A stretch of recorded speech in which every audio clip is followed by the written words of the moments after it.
നമുക്കൊന്നൊരു ചക്ക മെഴുക്കുവരട്ടി വെച്ചാലോ.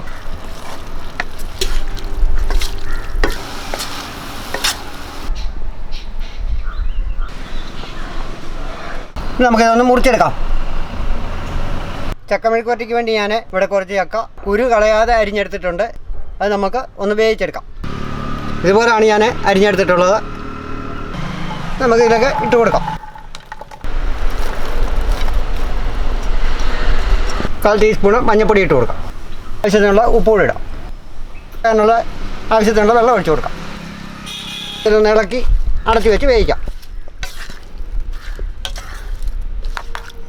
നമ്മളിതിനകത്ത് ഒരുപാട് വെള്ളം ഒഴിച്ച് കഴിഞ്ഞാൽ ഇത് കുഴഞ്ഞു പോകും.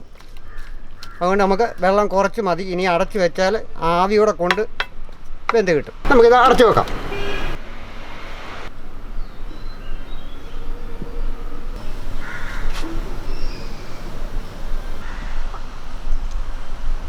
ഇനി നമുക്കതൊന്ന് തുറന്ന് എന്താ പരിവായെന്നൊക്കെ നോക്കാം. നമ്മുടെ ചക്കയൊക്കെ റെഡി ആയിട്ടുണ്ട്.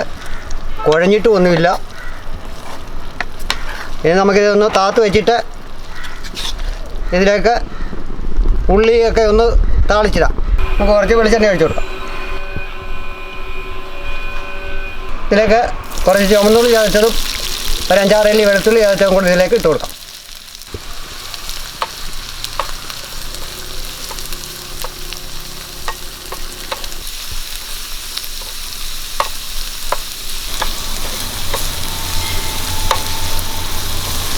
ഇതിലേക്ക് നമുക്ക് കുറച്ച് വറ്റൽമുളക് ചതച്ചത് ഇട്ട് കൊടുക്കാം.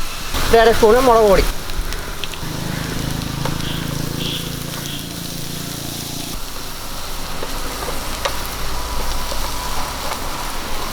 നമ്മൾ വേവിച്ച് വെച്ചിരിക്കുന്ന ചക്കയ്ക്കകത്തേക്ക് ഇത് ഇട്ട് കൊടുക്കാം.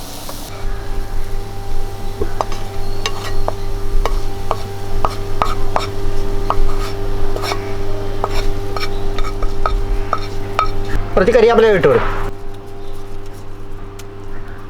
ഇളക്കി കൊടുക്കാം.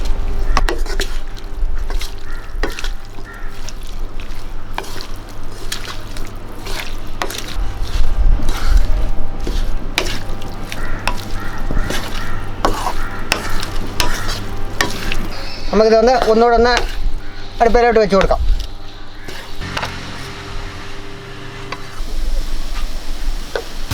നമ്മുടെ ചക്ക മെഴുക്കുവരട്ടി റെഡി ആയി കഴിഞ്ഞു. നമുക്ക് താത്ത് വെക്കാം.